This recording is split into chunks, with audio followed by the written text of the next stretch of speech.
नमस्कार, मैं एनआर मनोहर। मेरा खास कार्यक्रम मुलाकात खास व्यक्तित्व में आज मेरे दो मेहमान हैं। पहले है दिनेश चारण, आप पटवार संघ दातारामगढ़ कोषाध्यक्ष हो, और दूसरे हैं हनुमान प्रसाद झाझड़ा, आप अध्यक्ष सरपंच संघ सीकर और राष्ट्रीय प्रवक्ता सरपंच संघ हो। दोनों ही मेहमानों से अभी वर्तमान में राजस्थान सरकार से अपनी मांगों को लेकर लगातार प्रदर्शन कर रहे हैं, कार्य बहिष्कार कर रहे हैं। अब सरकार के पास में दो विकल्प है, या तो इन लोगों की मांगे मान ली जाए या फिर राहत कैंप का बहिष्कार का सामना किया जाए। आखिर ये लोग अपनी मांग पर क्यों डटे हैं और आखिर इनके पीछे क्या ये सोचते हैं, और जनता को जो इससे नुकसान हो रहा है, सरकार को इनसे नुकसान हो रहा है, इनके बारे में इनका क्या कहना है। तो दोनों ही मेहमानों का पहले हमारे चैनल में स्वागत। सबसे पहले सबसे पहले मैं जानना चाहूँगा हनुमान प्रसाद जी आपसे, जो सरपंच संघ अध्यक्ष, एक बड़ी जिम्मेदारी है। मैं ये कह सकता हूँ कि जनता का जो वेलफेयर का काम है, कल्याणकारी काम है, और आपका तो सीधा जनता से जुड़ाव रहता है। जनता का जुड़ाव के बावजूद अब आप सरकार को चेता रहे हो कि महंगा राहत कैंप है या मेगा जो कैंप आपका आयोजन हो रहा है उसको हम बिल्कुल भी कोऑपरेट नहीं करेंगे, सपोर्ट नहीं करेंगे। ऐसा क्यों हो गया है? नमस्कार। इससे पहले भी सरपंच संघ ने करीब 2-3 आंदोलन किए और माननीय मुख्यमंत्री महोदय के सामने 21 मार्च 2021 को हमारा समझौता हुआ, लिखित समझौता, उसके आदेश अधिकारियों ने अब तक जारी नहीं किए। पिछले वर्ष जो प्रशासन गांव संघ अभियान था उसमें भी सरपंच संघ ने कार्य बहिष्कार की चेतावनी दी थी, लेकिन लास्ट समय में हमारे पंचायत राज मंत्री महोदय रमेश जी मीणा ने कहा कि आप मेरे ऊपर विश्वास कीजिए और 15 दिन के अंदर आपकी मांगे सारी मैंने देख ली है, सब अधिकारियों से विचार विमर्श कर लिया है और आपकी मांगे जनता की हित की है और इन सभी के आदेश 15 दिन में निकलवा दूंगा मैं। उस बात को आज 1 वर्ष से ऊपर हो गया है, लेकिन अधिकांश मांगे आज भी बकाया है।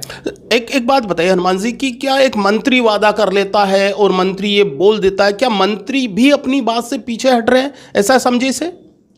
ये बात भी समझ में नहीं आ रही है। अब मंत्री जी की अधिकारी मान नहीं रहे हैं। हमारे सामने मंत्री महोदय ने सभी सीनियर अधिकारी थे जो पंचायत राज के वित्त विभाग से, उनसे चर्चा करने के बाद में हमसे वादा किया था, उसके बाद भी आदेश लागू नहीं हुए। ग्रामीण जनता जब कैंपों में आएगी तो उनके जो मूल काम है, खाद्य सुरक्षा में नाम जुड़ना, जो खाद्य सुरक्षा पहले से जुड़े हुए हैं उनके बच्चों का नाम जुड़ना, स्कूल वाले रोज उनसे कागज मांग रहे हैं, उनका नाम नहीं जुड़ पा रहा है, प्रधानमंत्री आवास योजना की स्वीकृति, तो गरीब लोगों का तो ये 2 ही मुख्य काम है। और अभियान में जब 2 काम नहीं होंगे तो वो सरपंच से पूछेंगे, सरपंच आखिर क्या जवाब देगा?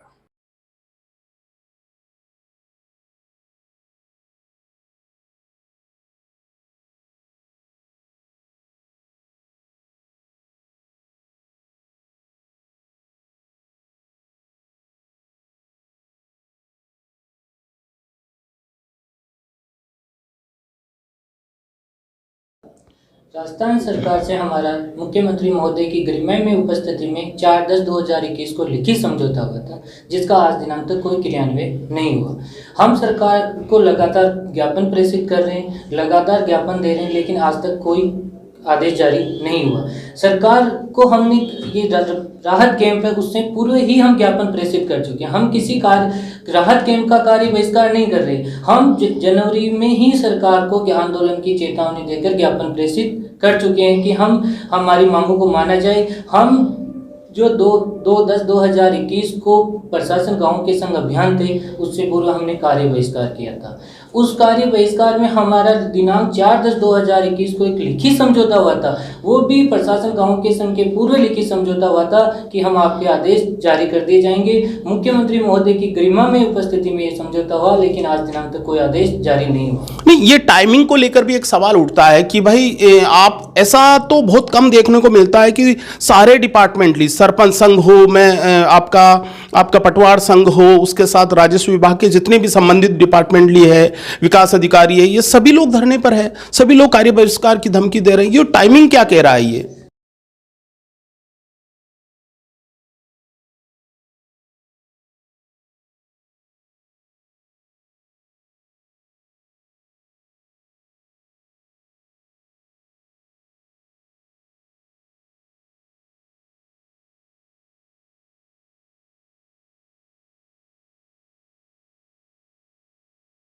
एक बात ये सवाल हनुमान जी आप समझाइए मुझे कि एक सरपंच जब जनता के बीच में जाता है, और विशेष तौर पर अभी आप मुझे बता रहे थे कि इस भाई जवाबदारी भी सरपंच की है, लेकिन मुझे ये कहे कि सरपंच सरकार की योजना को ही तो लागू करता है। अगर सरकार अपनी योजनाओं को सही ढंग से लागू कराने में नाकाम रही तो नुकसान तो सरकार का ही होगा। लेकिन इसके लिए तो सरपंच संघ बीच में भी कई बार महापड़ाव भी कर चुका है। हमारी 1.5 वर्ष से जो विकास राशि है, केंद्र वित्त आयोग का पैसा राज्य सरकार के पास आ चुका है, वो राज्य सरकार नहीं दे रही है। मनरेगा का सामग्री मद का जो पैसा आ चुका है वो सरकार नहीं दे रही है। इसके अलावा राज्य वित्त आयोग का पहली बार सीधा 600 करोड़ रुपए राजस्थान सरकार ने बिजली बोर्ड को दे दिया, पंचायतों के खाते से काट करके। ये कितना बड़ा दुर्भाग्य की बात है। अब इससे ज्यादा और क्या हो सकता है। अशोक जी गहलोत ने सब विभागों के बारे में घोषणा की है, लेकिन पंचायत राज के मामले में वर्तमान बजट में एक शब्द भी नहीं बोला। सरकार तो मोटा दावा करती है, बड़ा दावा करती है कि हमने जितनी योजना राजस्थान में लागू की है वो देश के किसी भी स्टेट में नहीं है। आप ये कह रहे हो कि जो योजना है वो कोरी कल्पना है, कोरी केवल घोषणा ही है। तो आप मुझे बताइए, गांव में 2 मेन काम है गरीब व्यक्ति के। एक तो खाद्य सुरक्षा में नाम जुड़ना, दूसरा प्रधानमंत्री आवास योजना में जो नामांकित है उनकी स्वीकृतियां जारी होना। पिछले 4 वर्ष के दौरान केवल जो स्वीकृतियां कुल होनी थी उनकी केवल 10% स्वीकृतियां अभी तक 4 साल में जारी हुई है। तो आखिर कब प्रशासन गांव के संग अभियान के दौरान ये स्वीकृति जारी नहीं करेंगे तो फिर कब करेंगे। एक छोटा कमेंट ये चाहूंगा कि जो राहत कैंप की बात कर रहे हैं, मेगा कैंप की बात कर रहे हैं, सरपंच संघ ने बिल्कुल चेता दिया है, क्या वो चेतावनी पर आज भी कायम हो कि हमारा बहिष्कार होगा अगर नहीं मानी तो? नहीं, निश्चित रूप से जब तक लिखित आदेश नहीं होंगे, जो हमारी मांगे हैं वाजिब मांगे हैं, ग्रामीण जनता हित की मांगे हैं, चाहे विकास राशि का पैसा अटका हुआ हो या ग्रामीण जनता की जो सुविधा की बात है, जब तक ये आदेश नहीं निकलते हैं तब तक सरपंच संघ का बहिष्कार रहेगा।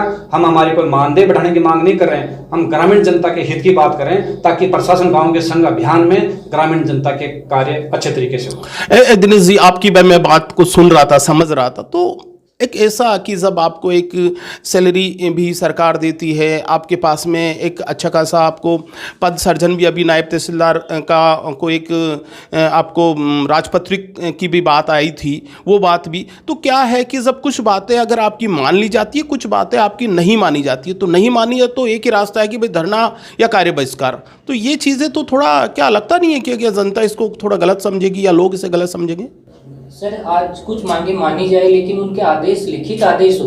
हम ये नहीं कह रहे कि हमारा जो वेतनमान है उससे हमारी कोई ज़्यादा मांगे नहीं है। हमारी मांगे ये है कि एक तो सरकार जो नायब तहसीलदार का जो पद है उसको 100% पदोन्नति से भरा जाए, और जो तहसीलदार सेवा का जो पद है उसमें 50% पद पदोन्नति से और 50% पद भर्ती से भरे जाए। एक जो राजस्थान सरकार से हमारा जो समझौता हुआ था राजस्थान पटवार संघ का, उसमें यह था कि पटवारी की 5 वर्ष की सेवा पूर्ण होने पर आपको L8 दिया जाएगा, 2800 ग्रेड पे दिया जाएगा। जिसको क्या एक सरकारी कर्मचारी अपनी आवश्यकता, अपनी ज़रूरतों के लिए ही संघर्ष करेगा? क्या उनको ये नहीं पता कि आज मैं 2 दिन पर छुट्टी चला जाऊंगा तो बहुत कुछ जनता का राजस्व संबंधी काम है डिस्टर्ब हो जाएगा? मैं ये जानना चाह रहा हूँ कि जब आप लोग, ऐसा नहीं है कि सरकार के लिए या लोगों के लिए ना सोचकर अपने लिए सोचा जाए, यह आरोप भी आप पर लगे तो? सर, हम जनता के लिए ही सोच रहे हैं। हम ये कार्य बहिष्कार का जो 2 दिन का कार्य बहिष्कार किया है कि सरकार हमारी मांगों को सुने। हम ये चाहते हैं कि सरकार हमारी मांगों पे विचार करे। हम पूर्ण कार्य बहिष्कार का ज्ञापन प्रेषित किया है, न कि हम पूर्ण बहिष्कार करें। हमारा जो सामूहिक अवकाश है वो 20 और 21 का है। हम भी चाहते हैं 24 को भी आपकी चेतावनी है कि 24 चेतावनी है तो सरकार हमारी मांगों को सुने। तो सरकार को क्या डरा रहे हो क्या? सर, हम सरकार से निवेदन कर रहे हैं कि सरकार ने जो लिखित समझौता किया है केवल उसे लागू करे। हम आज सरकार से राहत बचत कैंप से पूर्व हम कुछ नहीं मांग रहे। हम सरकार से जो लिखित 4/10/2021 को जो समझौता हुआ था, हम 2 साल से जो पूरे मांग मानी गई थी हमारी, हम केवल उस मांग के आदेश की मांग करें। हमारा कुछ भी सरकार से नया नहीं है। हम सरकार से निवेदन कर रहे हैं और मांगा उसी से जाता है जो देने योग्य हो, जो देने का साहस रखता हो। हनुमान जी, क्या ये पूरी तरह से एक सरपंच पूरे सीगर की जिम्मेदारी है? एक राष्ट्रीय स्तर पर आपको प्रवक्ता की जिम्मेदारी भी मिली हुई है। क्या लगता है कि एक तो सरकार को अब तो बोल दिया है कि नहीं सर, अब आपके चुनाव के 8 महीने बचे हैं, मान लीजिए, नहीं तो सरकार को हम बड़ा फिर नुकसान या फिर बड़ा कीमत चुकानी पड़ेगी? क्या ऐसे समझो इसे? सरपंच संघ की जो मांगे हैं वो ग्रामीण जनता से सीधी सीधी जुड़ी हुई है। आज 4 साल में पिछली सरकार में 100 रुपए के स्टाम्प पर सरपंच ट्यूबवेल भी बना सकता था निजी खातेदारी में, और पानी की टंकी भी कर सकता था। अब मुझे बताइए, न तो चारागाह में ग्राम पंचायत ट्यूबवेल बना सकती, न टंकी बना सकती, न खातेदार में बना सकती, तो फिर आखिर कहां बनाएंगे? जबकि ये कानून पीएचडी बना सकती है, पंचायत राज सरपंच नहीं बना सकते। तो हमारा जो लिखित समझौता हुआ है, हम तो ये चाहते हैं उसको लागू करते हैं, हमारी को नई मांग नहीं है। जो पैसा राज्य सरकार के पास आ चुका है, उस पैसे को ग्राम पंचायतों में दे रहे, उसको रोक के क्यों रखा है? जबकि निर्णय के 14 दिन बाद में सरकार को ब्याज भी देना पड़ता है। सरपंच जी, मुझे ये भी बता दीजिए कि दर्द यही है या फिर दर्द कोई और है कि भाई आपको थोड़ा सा सख्ती है, पावरलेस कर दिया है, जो पावर आपको ज्यादा था उस पावर को थोड़ा कम कर दिया है? दर्द इस बात का है या फिर दर्द कोई और है? हमारे क्षेत्र में संविधान संशोधन में 29 विषय पंचायत राज को दिए गए थे। उसके लिए बहुत सारे स्टेट में, यूपी में, हरियाणा में बहुत सारी जगह राज्य सरकार ने लागू भी कर दिया। उसका जो संविधान में अधिकार दिए गए हैं, वो अधिकार तो राज्य सरकार नहीं देगी, तो हम फिर कोर्ट का रास्ता अपनाएंगे। लेकिन जो हमारी छोटी छोटी मांगे हैं, जो हमारा विकास राज का पैसा राज्य सरकार के पास पड़ा है, उस पैसे को राज्य सरकार रिलीज करें। दूसरा और कोई मंतव्य नहीं है, राज्य सरकार उस समझौते को लागू करे। इस सरपंच संघ में क्या दो ग्रुप भी देख रहा हूँ क्या? एक ग्रुप सरकार के साथ, एक ग्रुप सरकार से लगे, क्या ऐसा भी है? या सीधे सभी लोग नहीं साहब हम तो हमारी मांग मान लीजिए, नहीं तो हम राहत कैंप का बहिष्कार है? देखिए, कोई भी सरकार हो, प्रत्येक संगठन में दो टूक करने की कोशिश करती है। और पिछली बार भी यही हुआ कि 2-4 हमारे पदाधिकारियों को बुला करके उन्होंने आश्वासन दे दिया, हमने सबने मान ली। लेकिन अब पूरे राजस्थान के 11,344 सरपंच इस बात पर सहमत है कि जब तक लिखित मांगों के समझौते के लिखित में आदेश नहीं होंगे, तब तक पूरे 11,344 सरपंच इस बात से सहमत है, तब जाकर के वो इस कार्य में शामिल होंगे, महंगाई राहत कैंपों में कार्य करेंगे। दिनेश जी, मैं देखो सीकर की जो जितनी भी तहसीलें हैं उसमें लगभग आज कार्य बहिष्कार है, कल भी था। मुझे कोई वो मांगे जो सरकार को अड़चन आ रही है, आपकी मांगे कौन सी है? अगर लोग आपको जानना चाह रही है कि जनता जानना चाह रही है कि भाई मेरा पटवारी आज ताला लगाकर काम को छूटा हुआ, तो वो पटवारी की तकलीफ जानना चाह रही है, कौन सी तकलीफें हैं आपकी? सर, हमारी जो मांगे हैं वो सरकार पे वित्तीय भार नहीं बढ़ाने की मांगे है। हमारा एक तो जो मांग है वो है कि नायब तहसीलदार के पद को पदोन्नति से भरा जाए। सीधी भर्ती है जो आरटीएस की होती है उसको तहसीलदार पद पर ही स्थापित किया जाए। तहसीलदार सेवा में पद है जिसमें 50% पदोन्नति से भरे जाए, 50% सीधी भर्ती से भरे जाए। पटवारी, भू अभिलेख निरीक्षक, नायब तहसीलदार के जो कैडर है उसको पुनर्गठन किया जाए और जो भू अभिलेख निरीक्षक और जो पटवारी का अनुपात है उसको 1:3 किया जाए, जिसका हमारा लिखित समझौता सरकार से हो चुका है। एक हम मांग करें जो कि सरकार द्वारा जो पटवारी का जो वरिष्ठ पद बनाया गया है उस पटवारी के पद को खत्म किया जाए और पटवारी का तकनीकी पद घोषित कर उसका वेतनमान ऐलान किया जाए। दिनेश ये भी समझाइए कि भाई ये सारी बनाने के लिए एक पॉलिसी होती है, एक डिपार्टमेंट की पॉलिसी पहले से तय होती है। आप लोग उस पॉलिसी को चैलेंज कर रहे हो क्या कि भाई? हम पॉलिसी को चैलेंज नहीं कर रहे। राज्य सरकार द्वारा जो हमारा लिखित समझौता हुआ था उसमें प्रमुख शासन सचिव महोदय की अध्यक्षता में सर्वप्रथम एक बैठक 21/10/2021 को हुई थी और वो बैठक हमारी मांगों के बैठक के विश्लेषण के लिए जो कमेटी का गठन किया गया था, उस कमेटी की आज दिनांक तक 5 बैठक हो चुकी है। उस 5 बैठक का जो कमेटी का जो निर्णय रहा है वो शून्य निर्णय रहा है। हम ये नहीं कह रहे कि अभी आदेश जारी किए जाते हैं। बैठक का शून्य रहना क्या सरकार अड़ी हुई है अपनी बात या आप अड़े हुए? हम सरकार से हमारा आदेश की निवेदन कर रहे हैं। हम संवेदनशील सरकार है हमारी, इस सरकार से हम एक संवेदनशीलता से मांग कर रहे हैं, हम एक निवेदन कर रहे हैं कि हमारी मांगों पे गौर किया जाए और हमेशा सरकार का जो रवैया रहा है वो संवेदनशील रहा है। इसलिए हम सरकार से बार बार अपनी मांगों के लिए निवेदन कर रहे हैं कि हमारी मांगों पे आदेश जारी किए जाए और हम सरकार से मांग करें, न कि सरकार को चेतावनी दे रहे हैं। हम एक अपने हक की मांग कर रहे हैं सरकार से कि हमारी मांगों को भी सुना जाए और हम चाहते हैं कि राहत बजट जो कैंप है उसको हम सरकार की इस महत्वाकांक्षी योजना को सफल बनाएं। हम राजस्व सेवा परिषद, अगर सरकार हमारी मांगों की सुनती है तो हम चाहते हैं कि इस महत्वाकांक्षी योजना को सरकार का जो सफल बनाने का है उसमें हम अपना 200% दें, न कि 100% दें, लेकिन सरकार हमारी मांगों को सुने। हाँ, कुछ कहना चाह रहे हो सरपंच जी, आप बताइए। हमारा जिस तरह से राज्य सरकार ने पंचायत राज को ठप कर रखा है, उसी तरीके से केंद्र सरकार ने भी एफएफसी में बहुत सारे गाइडलाइंस में शर्तें जोड़ दी है। इसके अलावा नरेगा सामग्री भुगतान में भी केंद्र सरकार 1 वर्ष से ऊपर का समय ले रही है, जिससे पंचायत राज का कार्य बिल्कुल ठप हो गया है। हमारी नाराजगी केंद्र और राज्य सरकार दोनों से है। दोनों जगह हमने प्रधानमंत्री महोदय को भी ज्ञापन दिया है, मुख्यमंत्री महोदय को भी ज्ञापन दिया है, दोनों जगह हम निवेदन कर रहे हैं। अच्छा, मैं थोड़ा सा ये भी जानना चाह रहा हूँ कि भाई दोनों ही देखे तो 2023 और 2024 सरकार का चुनाव भी है, सरकार बनेगी गिरेगी, एक सरपंच संघ या एक सरपंच, क्योंकि जनता से सीधा डायरेक्ट एक ऐसा वो पद होता है जो सीधा जुड़ता है, अगर सरपंच लोगों की नाराजगी को अगर सरकार संज्ञान में या गंभीरता से नहीं लेती है तो सीधा ऐसा समझे कि सरकार को बड़ा नुकसान हो सकता है, चाहे केंद्र हो चाहे राज्य हो। बिल्कुल निश्चित रूप से ग्रामीण जनता का पद सीधा सीधा सरपंच से जुड़ा हुआ है, और जब ग्रामीण जनता की मांग सरपंच उठाता है और उन मांगों पर कोई भी सरकार कार्रवाई नहीं करती है तो निश्चित रूप से नाराजगी झेलनी पड़ेगी और उसका नुकसान भी होगा, कोई भी सरकार हो। 24 अप्रैल से है महंगाई राहत कैंप है, सरपंच संघ पहले बता चुका है, एज सीकर के अध्यक्ष के नाते आज पैनल में आए हो, क्या कहना चाहते हो कि सरकार को भाई सीधे 24 वाले कैंप को लेकर क्या कहना चाहते हो? मेरा निवेदन रहेगा कि जो पहले समझौता हुआ है उसमें 24 से पहले उनके आदेश निकले, और आदेश निकलने पर सारे सरपंच निश्चित रूप से तीव्र गति से, जिस तरह से पहले प्रशासन गांवों के संग अभियान में राजस्थान में पट्टा बनाने का जो रिकॉर्ड कायम किया है उसी तरह से जोर शोर से सब सरपंच काम करेंगे, और हमें उम्मीद है कि 24 तक सरकार हमारी सुनेगी और सभी जो वाजी मांगे जो लिखित समझौता हुआ उसके आदेश जारी करेंगे। ये भी बता दीजिए कि 24 को नहीं सुनती है तो फिर नहीं सुनते तो किसी भी सूरत में सरपंच संघ इसका बहिष्कार करेगा, और जब तक आदेश नहीं होंगे तब तक बहिष्कार जारी रहेगा। दिनेश जी, यही सवाल आपसे ले लेता हूं कि 24 तक बात मान लीजिए, नहीं तो क्या, नहीं तो आगे आप बता दीजिए क्या होगा।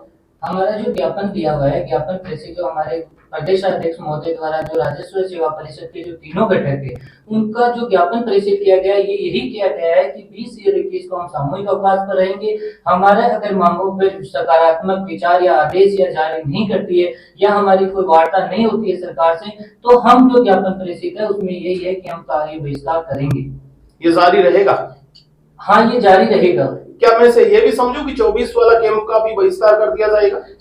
हम सरकार से प्रति पॉजिटिव हैं, हम चाहते हैं कि सरकार हमारी मांगे सुनेगी। हम भी ये चाहते हैं कि जो बचत राहत केंद्र सरकार की जो योजना है उसको हम सफल बनाएं। हम भी 24 का केंद्र का एक बात बताइए दिनेश जी, आप सरकार से कह रहे हो कि ये मान लीजिए तो हम आपके साथ है, ये नहीं माने तो हम आपके साथ नहीं है, और फिर आप उससे रिक्वेस्ट कर रहे हो या फिर उसे वो कहते हैं कि समझौता का करके फिर वो आपस में शर्तें रखकर समझौता करवा रहे हो? सर, हम शर्तें रख के समझौता नहीं करवा रहे। हम जो 2021 को जो समझौता हुआ था उसके सरकार से आदेश के लिए ही बोल रहे हैं। अगर हम सरकार का जो बचत राहत कैंप है उसको देखकर अगर सरकार से हम अगर कुछ अलग मांग करते तो हम सरकार के खिलाफ या जनता के प्रति हमारा रवैया गलत हो सकता था, लेकिन हम कोई सरकार से लगातार हमारी सरकार ने सुनी है, इसलिए हम सरकार से ये निवेदन कर रहे हैं कि हमारा जो लिखित समझौता है उस पर आप आदेश जारी करें। एक छोटा कमेंट, अंतिम सवाल मैं आपको हनुमान प्रसाद जी आप ही से लूंगा। मैं इसको ऐसे समझूं या फिर मैं अभी ग्राउंड पर जब लोगों से इसका यू ले रहा था तो एक बात निकल रही थी कि भाई 2023 का चुनाव है,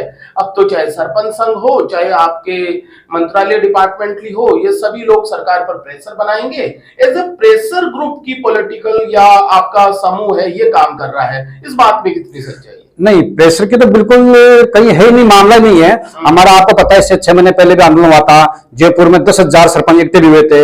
इसके अलावा हम नरेगा को लेकर के दिल्ली भी गए, हम ओम जी बिरला जो लोकसभा अध्यक्ष उनसे मिले, केंद्रीय पंचायत राज मंत्री उनसे भी मिले।